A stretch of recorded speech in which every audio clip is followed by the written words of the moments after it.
क्या संसार में निराशा ही निराशा हाथ लगती है? क्या आशा रखना बिल्कुल ही व्यर्थ है?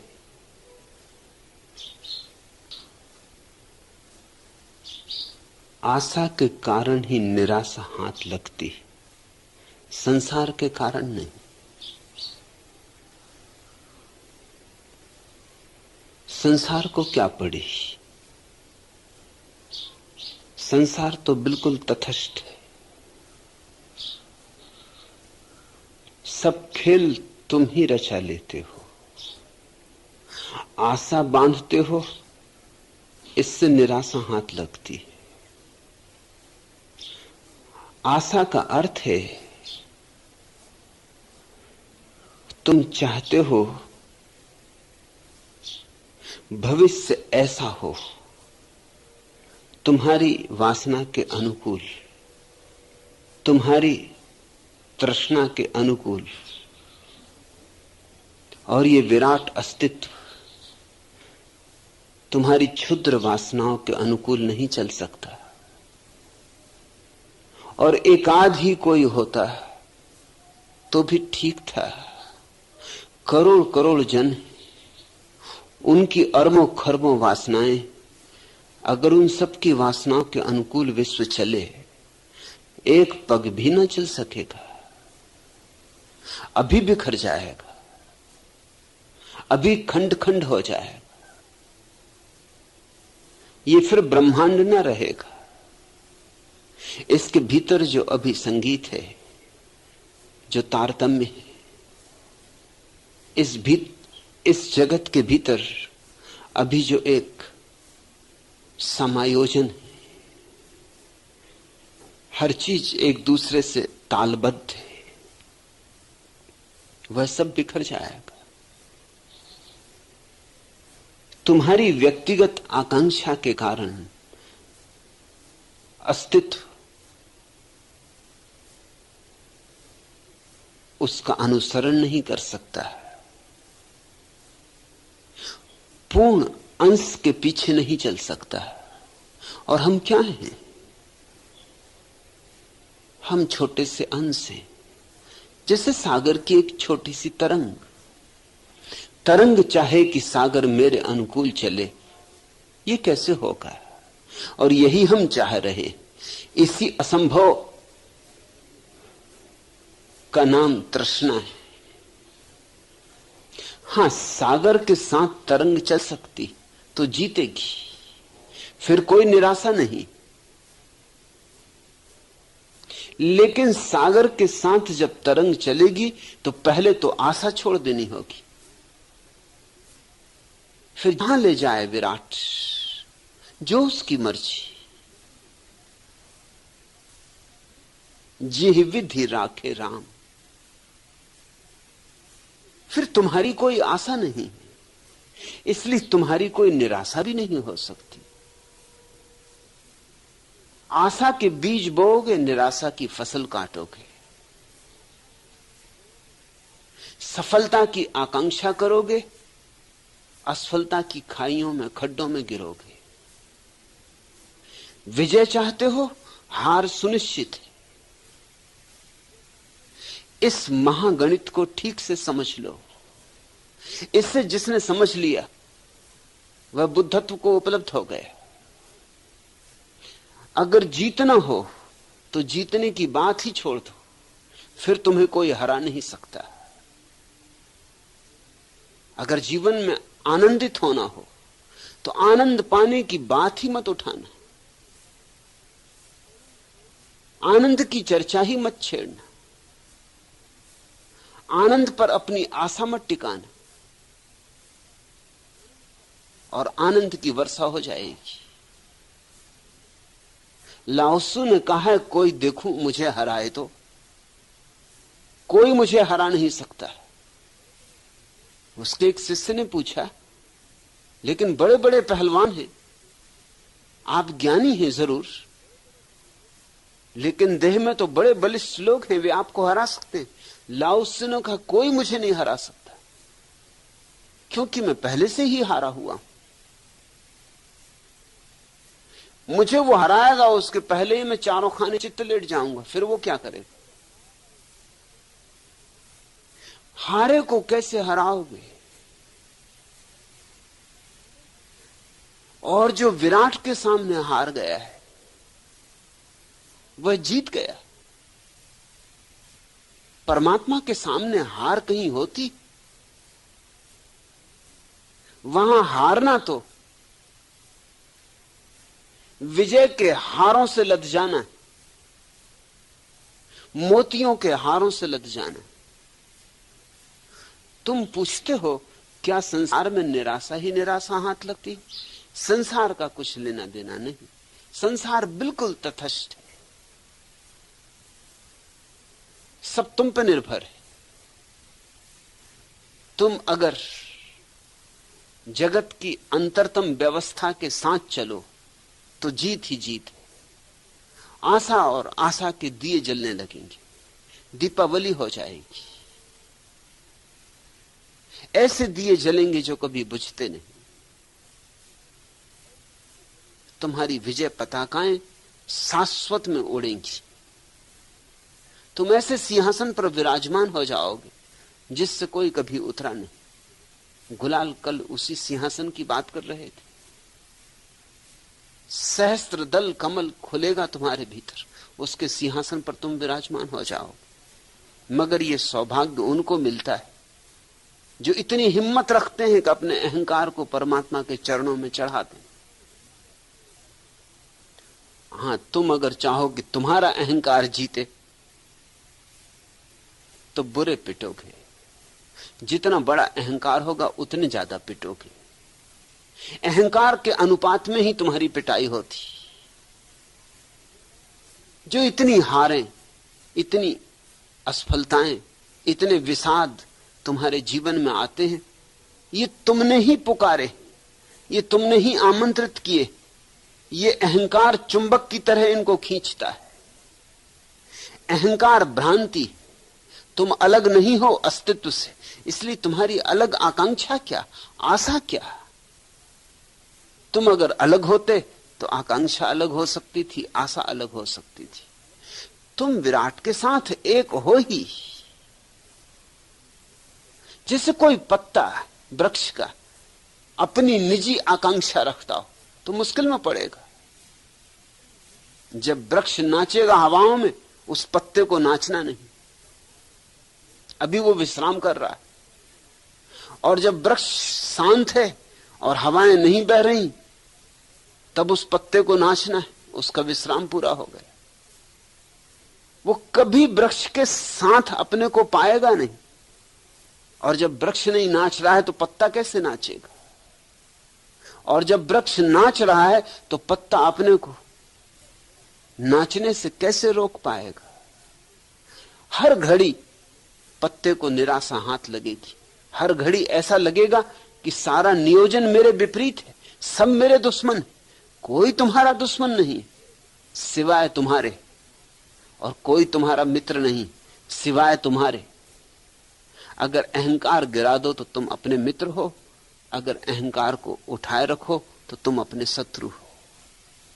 संसार को मत दोष दो, दोष है तो तुम्हारे अपने ही मन का है। लेकिन अपने को दोष कोई देना नहीं चाहता।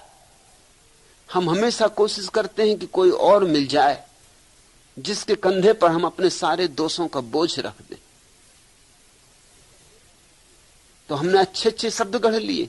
मूढ़ता तुम करोगे, दोष संसार का है। तो फिर स्वभावतः इस तर्क की निष्पत्ति यह होती है कि अगर आनंदित होना है संसार का त्याग करो, मूढ़ता का त्याग मत करना। क्योंकि मूढ़ता तो दोषी तुमने कभी ठहराई नहीं। संसार को छोड़ दो, लेकिन मूढ़ता तुम्हारे भीतर है। संसार छोड़ के जहां भी जाओगे मूढ़ता तुम्हारे साथ रहेगी। तुम जो भी करोगे उसी में मूढ़ता होगी। तुम दुकान करोगे तो मूढ़ता होगी, तुम पूजा करोगे तो मूढ़ता होगी। तुम्हारी पूजा तुम्हारी मूढ़ता से ही निकलेगी ना। तुम्हारी पूजा आएगी कहां से? तुम्हारी प्रार्थना कहां से आएगी? तुम्हारी प्रार्थना में भी वही रोग होगा जो दुकान में था, जो बाजार में था वही मंदिर में होगा, वही तीर्थ में होगा, जो घर गृहस्थी में था वही हिमालय की गुफा में भी होगा। तुम्हारी प्रार्थना तुमसे ही तो जन्मेगी, तुम्हारा ही रंग होगा तुम्हारी प्रार्थना में, तुम्हारा ही ढंग होगा।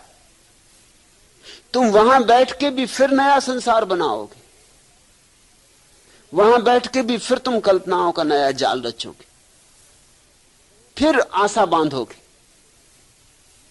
गुफाओं में बैठे हैं जो लोग हिमालय की, तुम सोचते हो आशा से मुक्त है। आशा से मुक्त हो तो गुफाओं में बैठने की जरूरत क्या है? वहां बैठ के वे स्वप्न देख रहे हैं स्वर्गों के। तुम्हारे सपने तो बड़े छोटे, तुम्हारे सपने कुछ बहुत बड़े नहीं। तुम सपने ही क्या देख रहे हो? यही कि कोई एक बड़ा मकान मिल जाए, यही कि कुछ थोड़ा धन हो, थोड़ी संपदा हो, यही कि कोई सुंदर पत्नी मिल जाए, पति मिल जाए, यही कि कोई अच्छा पद मिल जाए। तुम्हारे सपने भी छोटे छोटे हैं। तुम्हारे सपने उतने बड़े नहीं जितने सन्यासियों के, साधुओं के, तुम्हारे तथाकथित महात्माओं के। उनके सपने ये स्वर्ग मिलना चाहिए, कल्प वृक्ष मिलने चाहिए जिनके नीचे बैठने से सारी आकांक्षाएं पूरी हो जाती,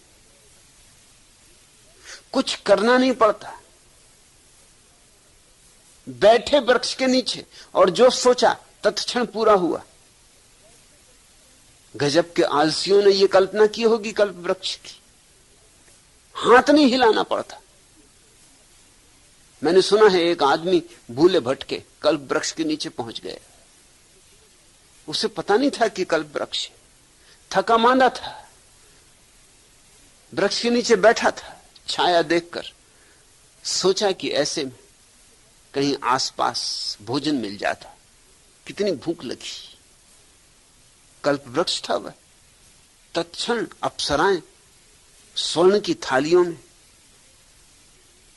तरह तरह के मिष्ठान, भोजन, मेवे लेके उपस्थित हो गई।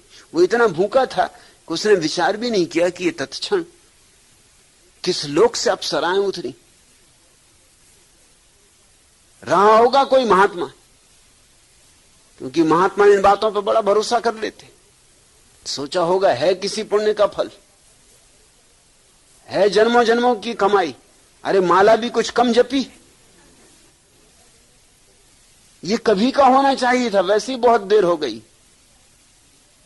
भोजन करके स्वभावता ख्याल उठा कि कुछ लेटने को जगह होती, कुछ सुंदर तकिया गद्दा होता तो विश्राम कर लेते।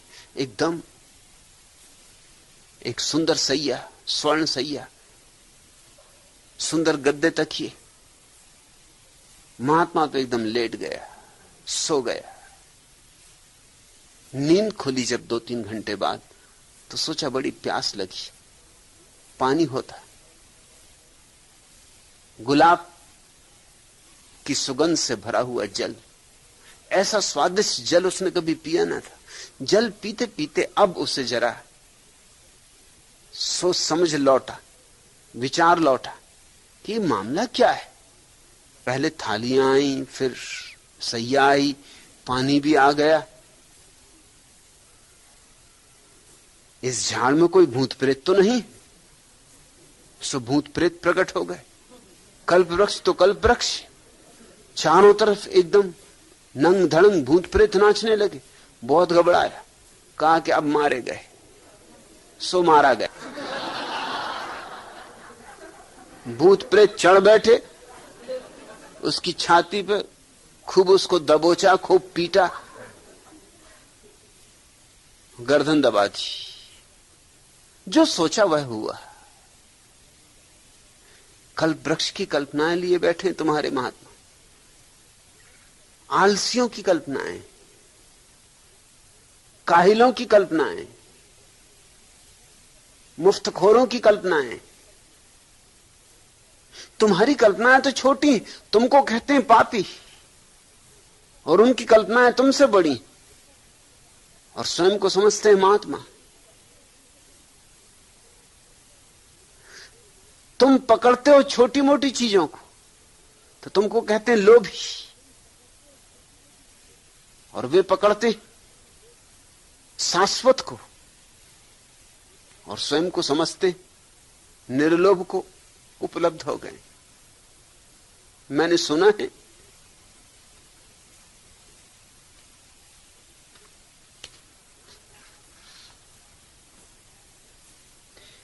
एक गांव में एक कंजूस रहता था, बड़ा कंजूस। उसने सुना कि पड़ोस के गांव में एक और भी बड़ा कंजूस है, और लोगों ने कहा कि तुम तो उसके आगे कुछ भी नहीं।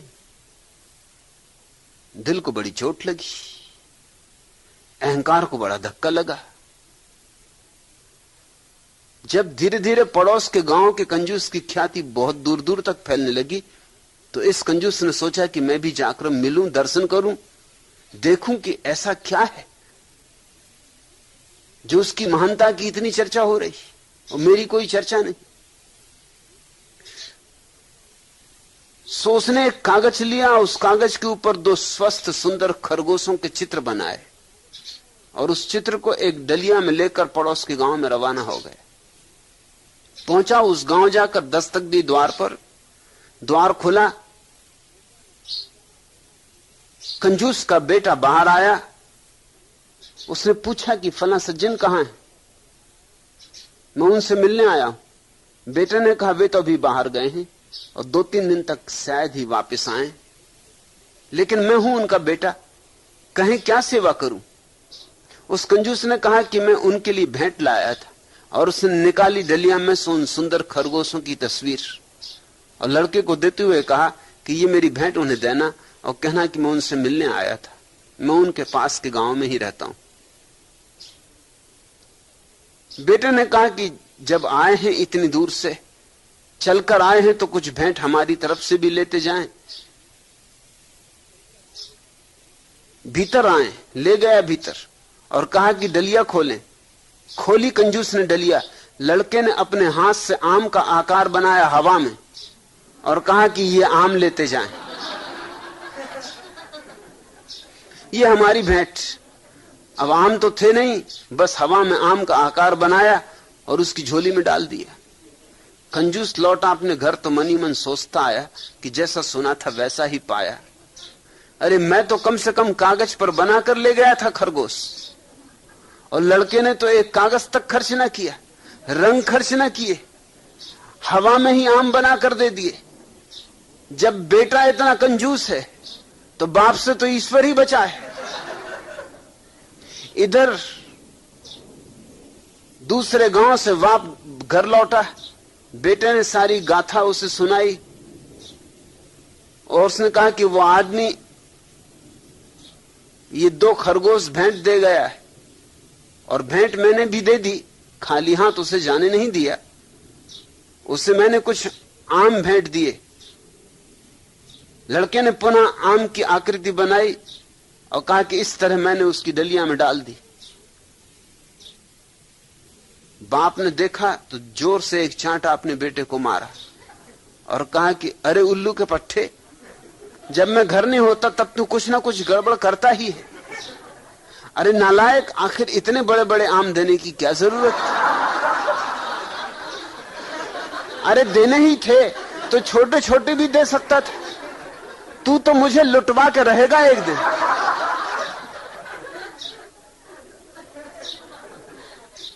जिनको तुम महात्मा कहते हो उनकी कामनाएं तो देखो, उनकी वासनाएं तो देखो, उनकी तृष्णाएं तो देखो। तुम अगर छोटे कंजूस हो तो वे महाकंजूस है। तुम अगर चीजों को पकड़ते हो तो वे भी पकड़े हुए, मगर वे ऐसी चीजों को पकड़ते हैं जो छीनी ना जा सके। तुम तो ऐसी चीजों को पकड़ रहे जो छिन जाएंगी। तुम क्या खाक लोभी हो? तुम भी जानते हो कि ये सब पड़ा रह जाएगा, जब बांध चलेगा बंजारा सब ठाट पड़ा रह जाएगा, ये तो तुम जानते हो। उन्होंने नहीं पकड़ा है इसको इसीलिए कि सब ठाट पड़ा रह जाएगा। कुछ ऐसा पकड़ो कि पड़ा ना रह जाए, साथ जाए। वो मरने के बाद भी साथ ले जाना चाहते हैं कुछ। तुम क्षणभंगुर पर अपनी आशाएं टिकाए हो, वो शाश्वत पर अपनी आशाएं टिकाएं। भेद कहां है? मैं इनको महात्मा नहीं कहता हूं, ये महासांसारिक। मैं तो महात्मा उसे कहता हूं जिसने ये सत्य समझा कि मैं अलग हूं ही नहीं, इसलिए मेरी क्या आकांक्षा। न धन में उसका भरोसा है, न पद में उसका भरोसा है, न कल्प वृक्षों में, न स्वर्गों में।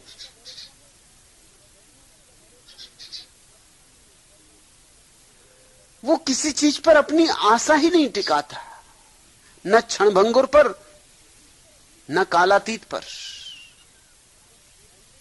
उसने अपनी आशा को ही व्यर्थ देखकर छोड़ दिया है। आशा के छूटते ही निराशा समाप्त हो जाती। जरा सोचो, अगर आशा ना हो तो निराशा कैसे होगी? अगर तुम्हारे मन में आशा ही नहीं है तो तुम कैसे हताश होगे? असंभव। आशा गई तो निराशा गई, सफलता गई तो असफलता गई, दिन गया तो रात गई। वे साथ साथ हैं, संयुक्त हैं। दोनों साथ ही हो सकते और साथ ही जाते। संसार को दोष मत दो, अपने मन को समझो।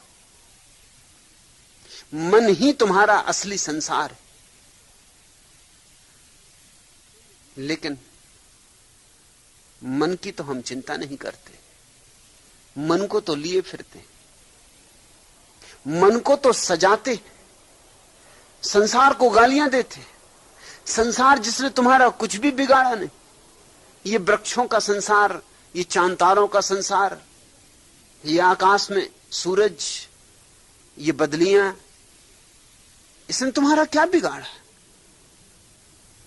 ये विराट की अद्भुत लीला, इसने तुम्हारा क्या बिगाड़ा? इसको गाली देते हो, कहते हो ये सब माया। और भीतर तुम्हारे जो माया का मूल स्रोत है, तुम्हारी कल्पनाओं का जाल, तुम्हारी आकांक्षाओं का जाल, तुम्हारी तृष्णाओं का अनंत अनंत फैलाव, उसको गटके बैठे हो।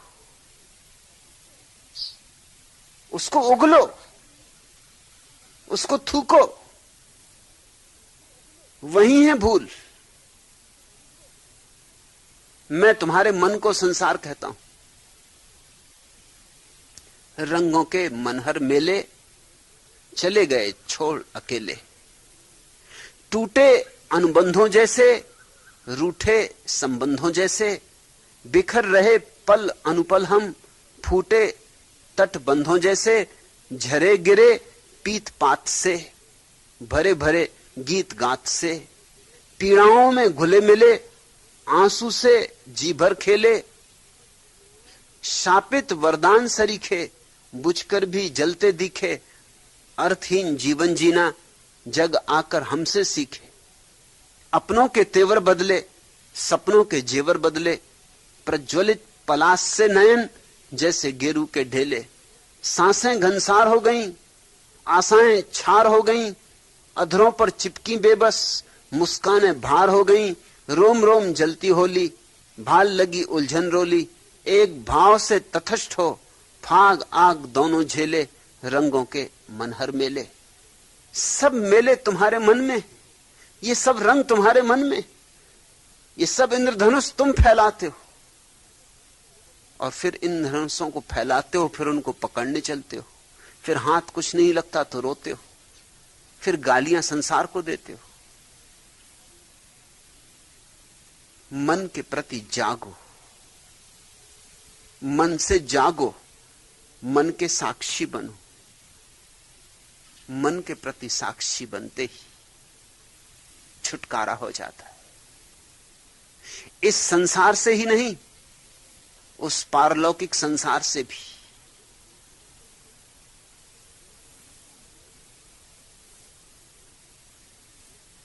जैसे ही तुम मन के प्रति जागे और तुमने देखा कि मन सारा खेल कर रहा है, मन एक प्रोजेक्टर है, तुम फिल्म देखने जाते हो ना, तो तुम्हारी आंखें तो पर्दे पर अटकी रहती, तुम पीछे तो लौट के देखते भी नहीं। असली खेल पीछे चल रहा है, वो जो प्रोजेक्टर पीछे लगा हुआ है, फिल्म वहां है। पर्दे पर तो केवल प्रक्षेपित होती, लेकिन तुम पर्दे पर उलझे हो जहां कुछ भी नहीं, सिर्फ धूप छांव का खेल है। मगर कैसे उलझते हो? अगर कोई दुखांत दृश्य आ जाता तो आंसू टप टप झर जाते, अगर कोई सुखांत दृश्य आ जाता है तो हंसी के फव्वारे छूट जाते। तुम कितने रंगों में से गुजर जाते हो एक फिल्म को देखते हुए, और जानते भली भांति कि पर्दा है और कुछ भी नहीं, फिर भी धोखा खा जाते हो, जान जान के धोखा खा जाते। लेकिन असली प्रोजेक्टर पीछे, वहां प्रोजेक्टर कोई बंद कर दे, पर्दा खाली हो जाए। मैं तुमसे यह कह रहा हूं कि संसार तो केवल पर्दा है। मन जो तुम्हारे भीतर छिपा है, वहां सारा खेल चल रहा है। उस खेल को तुम प्रक्षेपित करते रहते हो बाहर। जिस दिन भीतर मन से छूट जाओगे, उस दिन बाहर का संसार तत्क्षण बदल जाता है, इसके रंग रंग बदल जाते। उस दिन संसार पाया ही नहीं जाता, परमात्मा पाया जाता है, उसका कोरा निर्दोष अस्तित्व। तुम विकृत कर रहे हो, तुम डाले ही जाते हो अपनी आशाएं, अपनी तृष्णाएं, तुम फैलाए ही जाते हो ये मकड़ी के जाल। अपने ही भीतर से निकालती है मकड़ी और जाला रच देती। ऐसे ही तुम भी अपने ही भीतर से निकालते हुए ये जाले और रचते चले जाते हो, फिर अपने ही रचे जालों में उलझ जाते हो, फिर चीखते चिल्लाते हो कि बचाओ। पूछ रहे हो क्या संसार में निराशा ही निराशा हाथ लगती? बहुत आशा की होगी तो निराशा ही निराशा हाथ लगेगी। अगर आशा न की हो तो निराशा बिल्कुल हाथ नहीं लगती। मेरे हाथ तो निराशा बिल्कुल नहीं लगती। वर्षों से निराशा से मैं अपरिचित हूं। कभी कभी कोशिश भी करता हूं कि निराशा हाथ लगे, नहीं लगती। प्रोजेक्टर टूट गया।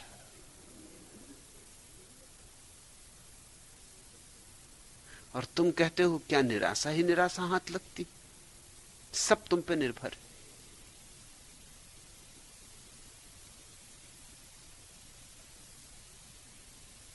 भूल कर भी तुम न आए, आंख के आंसू उमड़कर आंख ही में हैं समाये। सुरभि से श्रृंगार कर नव वायु प्रिय पथ में समाई। अरुण कलियों ने स्वयं सज आरती उर में सजाई। वंदना कर पल्लवों ने नवल वंदनवार छाए। मैं ससीम असीम सुख से सींच कर संसार सारा। सांस की वृद्धावली से गा रहा हूं यश तुम्हारा। पर तुम्हें अब कौन स्वरकार मेरे पास लाए। भूल कर भी तुम ना आए। परमात्मा को पुकारोगे तो तुमने पुकार में एक बात मान ली कि वह दूर है, और जिसने उसे दूर मान लिया उसके लिए दूर है। सब मान्यता का खेल है। सच्ची प्रार्थना पुकार नहीं होती, मौन होती, निशब्द होती। निशब्द प्रार्थना का अर्थ है कि इतने करीब है कि उससे बोलें क्या, उससे कहें क्या। हमारे कहने के पहले वो जान लेता है, हमारे जानने के पहले वो जान लेता है। हमें तो बहुत बाद में खबर होती, हमें तो खबर होते होते ही खबर होती, पता चलते चलते ही चल पाता है। वो तो हमारे अंतरतम में विराजमान है। उससे कहना क्या है, उसे बताना क्या है, उसे सलाह क्या देनी। तुम मंदिरों में क्या कर रहे हो, मस्जिदों में क्या कर रहे हो? परमात्मा को सलाह दे रहे हो, ऐसा करो वैसा करो, कि मेरी पत्नी बीमार है उसको ठीक करो, कि मेरे बच्चों को नौकरी नहीं लग रही नौकरी लगाओ। मांगे जा रहे हो भिखमंगों की तरह। और अगर नौकरी न लगी तुम्हारे बेटे की तो निराशा आ गई, अगर पत्नी ठीक न हुई तो निराशा आ गई, हो गई ठीक संयोग वसात तो भी झंझट। मैं जबलपुर में था, एक शाम अपने बगीचे में टहल रहा था और एक सज्जन मिलने आ गए, तो वहीं खड़ी कार से मैं टिक के खड़ा हो गया और उनसे बातें करने लगा। उन्होंने जल्दी से नोटबुक निकाली, कुछ नोट करने लगे। मैंने कहा क्या करते हो? उन्होंने कहा कि बस इशारा आपने दे दिया। मैंने कहा मैं अभी बोला भी नहीं, ऐसे तो मैं बोल बोल के परेशान हो जाता हूं तो भी लोगों को इशारे नहीं मिलते, तुम तो गजब के ज्ञानी मालूम होते हो। मैंने कहा जरा देखूं क्या नोट किया। नोट किया उन्होंने कार का नंबर। कहने लगे मैं यही पूछने आया था कि लॉटरी में कौन से नंबर का टिकट खरीदूं। आपने भी गजब कर दिया, नंबर सी टिक के खड़े हो गए। इशारा मैं फौरन समझ गया। अरे वाह, मैंने कहा भी नहीं, पूछा भी नहीं अभी, और आप हाथ रख के नंबर पे ही खड़े हो गए। साफ कह दिया, अब और क्या है। मैंने कहा अब तुम मुझे झंझट में डालोगे।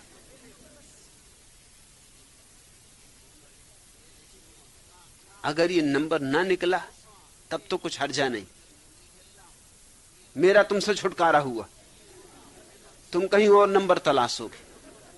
मगर संयोग वसात भूल चूक से अगर ये नंबर कहीं लग गया तो तुम मेरी गर्दन से बंधे।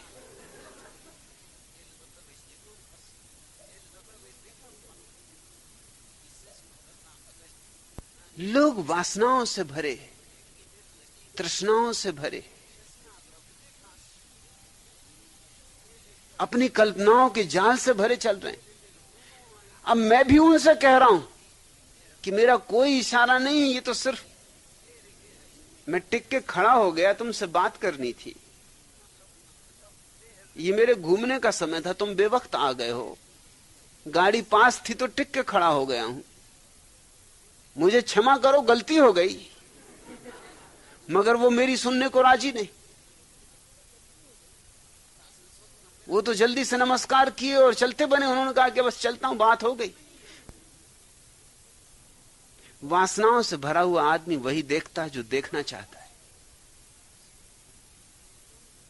वही सुनता है जो सुनना चाहता है। वासनाएं उसे वह नहीं देखने देती जो है, वह नहीं देखने देती जो चारों तरफ मौजूद है। वासनाएं उसे छोटा सा जगत देखने देती, और वो जगत भी उसका अपना निर्मित होता है।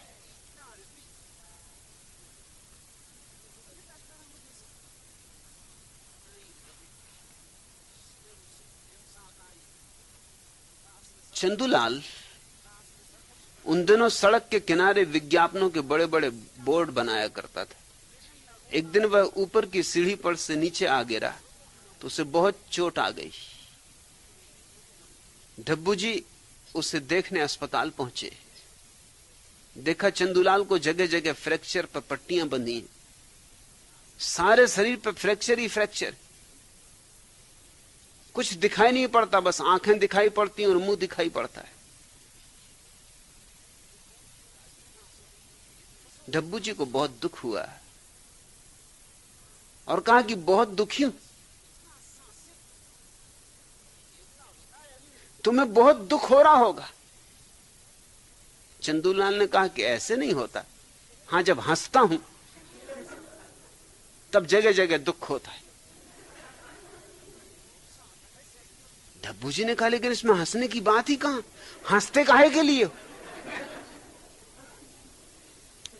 तो चंदूलाल ने कहा हंसने का कारण यह है कि अब कुछ न पूछो, न पूछो तो अच्छा। अरे मैं जिस जगह काम कर रहा था उसके सामने वाले मकान की खिड़की में एक नवयुवती अपनी ड्रेस बदल रही थी। वह अपना आखिरी कपड़ा उतारने ही जा रही थी कि सीढ़ी टूट गई और मैं नीचे आ गिरा और यह हालत हुई। डब्बू जी ने आश्चर्य से पूछा कि लेकिन सीढ़ी टूटी कैसे?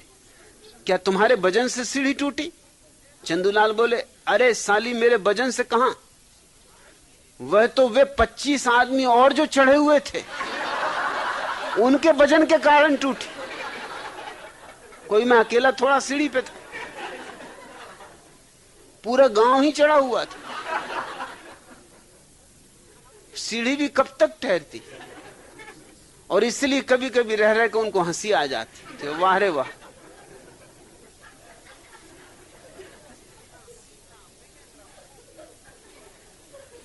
लोग जो देख रहे हैं, लोग जो सुन रहे हैं, वह नहीं जो है। उनकी अपनी कल्पना के जाल, उनके लिए वो काफी कीमतें चुका रहे हैं। जिंदगी भर गमाते, हड्डी पसली टूट जाती, अस्थि पंजर रह जाते, मगर रोग वही पुराने के पुराने। इसीलिए सत्य को कहना मुश्किल है। कल रात ही एक भारतीय मित्र ने, जो अमेरिका में निवास करते हैं, संन्यास लिया। मैंने उन्हें नाम दिया अशोक मुनि।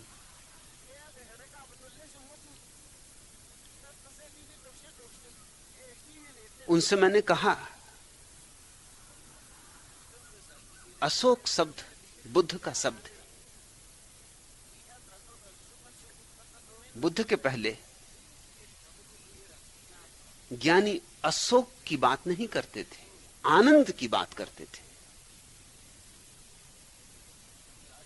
आनंद का अर्थ होता है विधायक, और अशोक का अर्थ होता है दुख नहीं, नकारात्मक। बुद्ध को मजबूरी में अशोक की बात करनी पड़ी कि लोग ये सुन के कि परमात्मा सच्चिदानंद है, उसके प्रति ही वासना करने लगे। आनंद है तो पाके रहेंगे। आनंद शब्द उनके भीतर गुदगुदी उठाने लगा, आनंद शब्द उनकी लार टपकाने लगा, आनंद शब्द पर उनका लोभ लगने लगा, वासना जगने लगी। आनंद है तो पाके रहेंगे। आनंद से उन्होंने समझा कि महासुख, अनंत सुख, सुख ही सुख, जिसमें दुख बिल्कुल नहीं बचा, ऐसा तो फिर दौड़ पड़े लोग।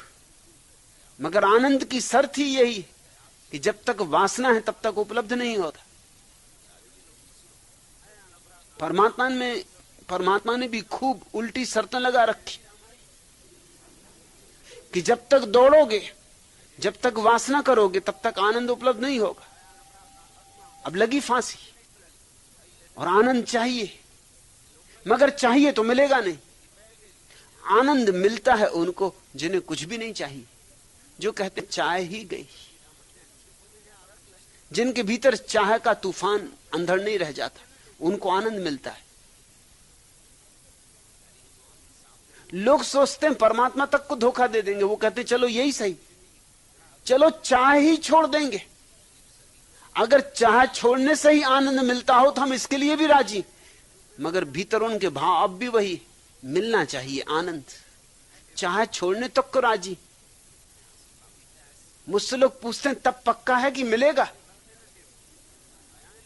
हम चाह भी छोड़ देंगे, मगर कहां चाह छोड़ रहे हो तुम तो चाह को पक्का किए ले रहे हो। पक्का है मिलेगा, चलो ये भी करेंगे। अगर चाह छोड़नी तो ये शर्त भी पूरी कर देंगे। मगर ऐसा आदमी बीच बीच में आंख खोल कर देखता रहेगा, अभी तक मिला नहीं। चाह की चाह गई और आनंद का कुछ पता नहीं। अब कितनी देर और लगेगी? मगर ये बीच बीच में आंख खोल के देखना ही बता देगा कि अभी चाह उतनी की उतनी मौजूद है जितनी पहले थी, छिप के मौजूद है। बुद्ध के पहले उपनिषदों ने परमात्मा की सीधी विधायक व्याख्या की थी, सच्चिदानंद, वह परम आनंद है। बुद्ध ने परिभाषा बदल दी, देखा कि लोग समझे नहीं उसे, लोगों ने गलत समझा, लोगों ने आनंद को ही अपना लक्ष्य बना लिया। बुद्ध ने कहा परम अवस्था का केवल इतना ही अर्थ है कि वहां दुख नहीं, सुख की मत बात करो, सिर्फ दुख नहीं। इस भेद को जरा समझना। अगर कोई कहे कि वहां परम आनंद है तो एकदम उत्साह उठती है, उमंग उठती कि पालें, और कोई कहे कि वहां दुख नहीं है तो दिल बैठ जाता है कि दुख नहीं, बस इतना ही, कुछ और बताएं, मिलेगा क्या? बुद्ध कहते हैं मिलेगा यही कि दुख नहीं, दुख निरोध। बुद्ध ने शब्द उपयोग किया दुख निरोध, कि वहां दुख न रह जाएंगे। दोनों में बड़ा फर्क हो गया। बात एक ही थी, मगर वासनाग्रस्त लोगों बुद्ध की बात नहीं जमी। आज भी वे उपनिषद दोहराए जा रहे हैं, और बुद्ध को तो कब का भुला चुके। भारत से तो बुद्ध की जड़ें उखाड़ के फेंक दी। हालांकि बुद्ध ने जो किया था वो महत्कारी था, बहुत अद्भुतकारी था। बुद्ध ने चेष्टा की थी कि तुम्हारे भीतर वासना को बिल्कुल ही काट दिया जाए ताकि तुम्हें आनंद मिल जाए, मगर तुम चूक गए, तुम बुद्ध से चूके, तुम बुद्धों से चूकते रहे हो, क्योंकि तुम्हारी भाषा का जाल बुद्ध ने तोड़ने की कोशिश की। बुद्ध ने नई भाषा रची। बुद्ध ने कहा वह परम अवस्था, उसका नाम मोक्ष नहीं, उसका नाम निर्वाण। क्यों मोक्ष क्यों नहीं? क्योंकि मोक्ष का अर्थ होता है मैं रहूंगा वहां, मुक्त होकर रहूंगा। लेकिन मैं रहूंगा और मुक्त होकर रहूंगा, लेकिन जब तक मैं है तब तक कहां मुक्ति? मुक्ति तो तभी है जब मैं गया। मैं से मुक्ति ही मोक्ष है, यह परिभाषा है मोक्ष की। और सुनने वालों ने कहा कि यह तो बड़ी अच्छी बात है, मोक्ष, कोई झंझट नहीं, कोई बंधन नहीं, पत्नी बच्चे संसार, कोई उपद्रव नहीं, बैठे हैं सिद्ध शिला पर, भोग रहे आनंद ही आनंद, एकदम वर्षा हो रही अमृत की, झड़ी लगी, मगर मैं हूं। अगर मैं हूं तो मोक्ष नहीं, लेकिन मोक्ष शब्द में मैं बच जाता है। मोक्ष से ऐसा भाव लगता है कि मैं तो रहूंगा, मुक्त होकर रहूंगा। बुद्ध ने कहा कि नहीं, तुम नहीं रहोगे, इसलिए निर्वाण शब्द चुना। निर्वाण का अर्थ होता है दिए का बुझ जाना। तुम तो ऐसे बुझ जाओगे जैसे दिया बुझ जाता, तुम तो रहोगे ही नहीं। अब ये बात कुछ वासना जगाएगी। लोग बुद्ध से पूछे हैं बहुत बार कि आपकी बातें बड़ी अजीब हैं, अगर हम रहेंगे ही नहीं तो किस लिए हम ध्यान करें और किस लिए हम साधना करें? मिटने के लिए? आदमी होने के लिए कुछ करना चाहता है, मिटने के लिए नहीं। ये तो आप अजीब शिक्षा दे रहे हैं कि शून्य हो जाओगे। अरे शून्य हमें होना ही नहीं, हमें पूर्ण होना है। उपनिषद ठीक कहते हैं, लोगों ने कहा वह पूर्ण है, उस पूर्ण से पूर्ण ही पैदा होता है। उस पूर्ण से पूर्ण को निकाल लें तो भी पीछे पूर्ण ही शेष रहता है। उस पूर्ण में पूर्ण को जोड़ दें तो भी पूर्ण पूर्ण ही रहता है। ये बात जचती। पूर्ण में कुछ आकर्षण मालूम होता है। पूर्णता अहंकार को और सजावट दे देती, श्रृंगार दे देती। बुद्ध कहते हैं शून्यता, निर्वाण। उपनिषद कहते हैं आनंद, बुद्ध कहते हैं दुख निरोध। उपनिषद कहते हैं फूल ही फूल खिल जाएंगे, बुद्ध कहते कांटे नहीं होंगे, मगर कांटे नहीं होंगे ये बात किसको राजी करेगी तप करने के लिए, योग करने के लिए? अगर तुम योग कर रहे हो, उपवास कर रहे हो, सिर के बल खड़े हो, महीनों का उपवास कर रहे हो, कोई पूछे किस लिए, तुम कहोगे कि वहां दुख निरोध, कि वहां दुख नहीं होगा। और इतना दुख यहां पा रहे नाहक, और कुल परिणाम इतना होने वाला दुख निरोध, नकारात्मक। लेकिन जहां दुख नहीं है वही आनंद का आविर्भाव है। बुद्ध उसको कहते नहीं, उसको कहते से भूल हो जाती, क्योंकि तुम वही समझ सकते हो जो तुम समझ सकते हो।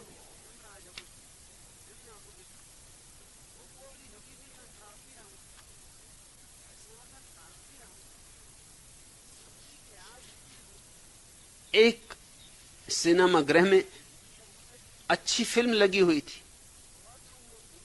चंदूलाल ने अपनी प्रेसी से कहा कि पीछे की सीट के टिकट ले लेते। प्रेसी बोली, और अगर पीछे की सीट के टिकट न मिले तो चंदूलाल बोला, तो क्या, फिर पिक्चर ही देखेंगे। लोगों की अपनी भाषाएं, लोगों के अपने हिसाब। लोग बड़े बचकाने।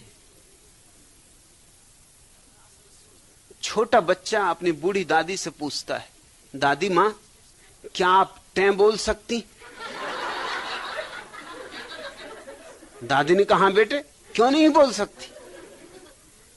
बच्चा बोला, अच्छा तो बोलिए, क्योंकि मां कह रही थी कि जब ये बुढ़िया टें बोलेगी तो बहुत सारा पैसा मिलेगा।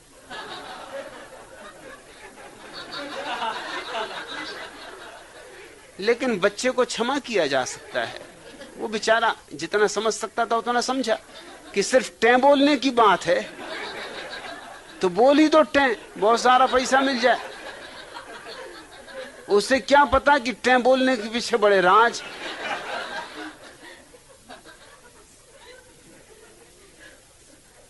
लेकिन बड़े बड़ों की भी गति यही है,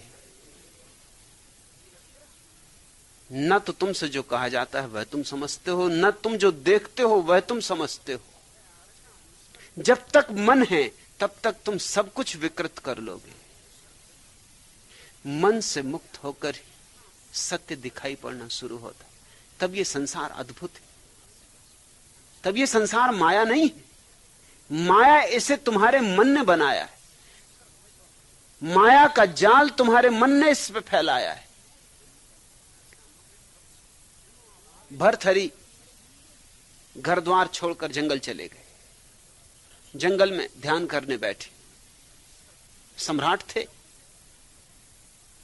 बहुत धन दौलत थी, सब छोड़ आए थे। सुबह सुबह अंधेरे में ध्यान कर रहे हैं, तभी सूरज की पहली पहली किरणें उतरनी शुरू हुई। प्रभात हुई, आंख खुली, ध्यान से देखा सामने ही पगडंडी पर एक बड़ा हीरा पड़ा है, सुबह की रोशनी में चमकता हुआ। इससे बड़े बड़े हीरे छोड़कर आए थे। आदमी का मन देखते हो। लेकिन एक क्षण को लालसा जग गई को उठा लूं। चौंक गए, संभल गए, नहीं उठाया, मगर एक क्षण को वासना ने घेर लिया। एक क्षण को मन वापस लौट आया। भूल ही गए कि मैं सब छोड़ आया, इससे बड़े बड़े हीरे छोड़ आया हूं। इस हीरे की क्या औकात, क्या बिसात। मेरे पास खजाने थे जिनमें हीरे ही हीरे भरे थे, इनको छोड़ के आया हूं और इस हीरे को, रास्ते पे पड़े हुए हीरे को उठाने की इच्छा उठ रही, इसलिए घर छोड़कर आया हूं, महल छोड़कर आया हूं। मगर एक क्षण को वासना पकड़ ली। वासना इतनी तीव्रता से पकड़ती है, इतनी गतिमान है। कहते हैं प्रकाश की गति बहुत तेज है, होगी मगर वासना के मुकाबले नहीं। कहते हैं वैज्ञानिक की प्रकाश एक सेकंड में 1,86,000 मील चलता है।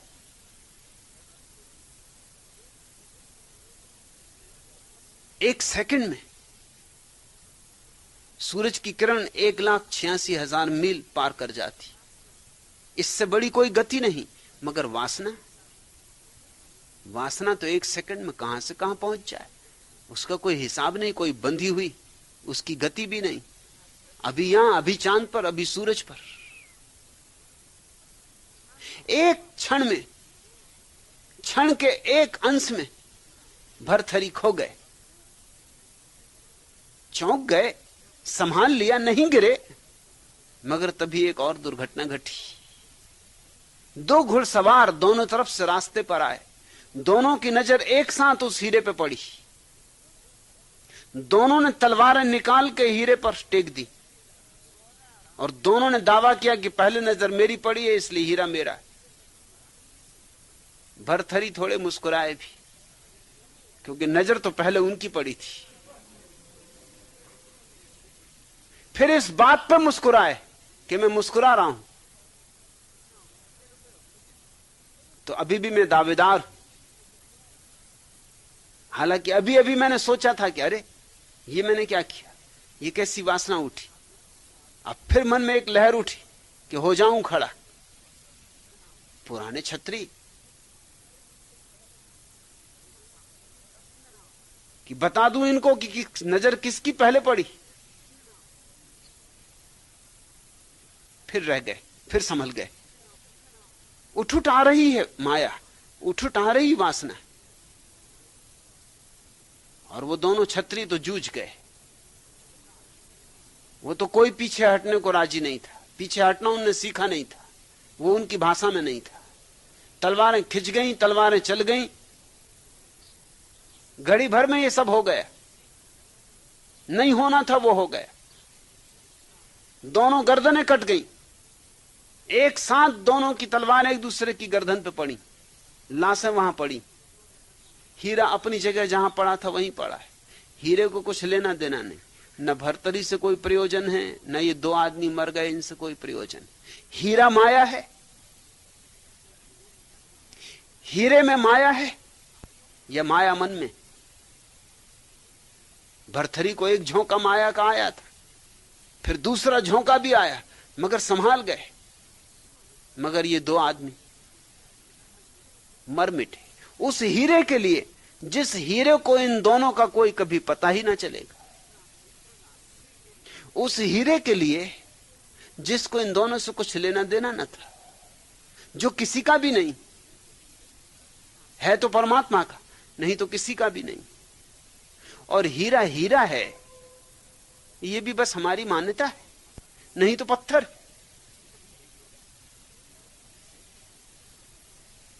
मानते हो तो हीरा है, जान लो तो पत्थर है। चमकदार होगा, सुंदर होगा, मगर है तो पत्थर ही। जगत अगर हम मन से मुक्त होकर देखें, अति सुंदर है, अति आह्लादपूर्ण, दिव्य है। लेकिन अगर हम मन से भर के देखें तो फिर उपद्रव ही उपद्रव है। फिर आशा निराशा के खेल, फिर सफलता असफलता का जाल है, फिर अपने ही हाथ से लगाई गई फांसी। संसार को दोष न दो, संसार तो बहुत प्यारा है, क्योंकि संसार तो परमात्मा की अभिव्यक्ति है। मन को पकड़ो, अपने मन को पकड़ो, क्योंकि वहीं से क्रांति हो सकती है। मन को पकड़ने का उपाय ही ध्यान है, मन से जागने का उपाय ही ध्यान है, मन के अतिक्रमण का नाम ध्यान है, मन के साक्षी हो जाने का नाम ध्यान है। मन के साक्षी बनो, जैसे भरथरी ने 2 बार मन को पकड़ लिया साक्षी भाव से।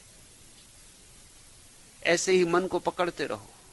जब भी मन अपने जाल फैलाए, दूर हट के खड़े हो जाओ। कहो मन से कि खेल खेल, मैं सम्मिलित नहीं हूं। अलग थलग खड़े रहो। धीरे धीरे मन पुरानी आदतें छोड़ देगा, देखेगा कि तुम्हारा अब कोई रस न रहा। पुकारेगा तुम्हें, बहुत तरह से लुभाएगा तुम्हें, बहुत तरह से समझाएगा तुम्हें, लेकिन अगर तुमने तय ही कर लिया, निर्णय ही कर लिया, संकल्प ही कर लिया। संन्यास का अर्थ यही है, संकल्प, इस बात का संकल्प कि अब मन के जाल में नहीं पड़ेंगे, अब मन से जागेंगे और साक्षी बनेंगे। जिस दिन साक्षी बन जाओगे उसी दिन न कोई माया है, न कोई मन है, न कोई निराशा है, न कोई हताशा है। तब जीवन महोत्सव है।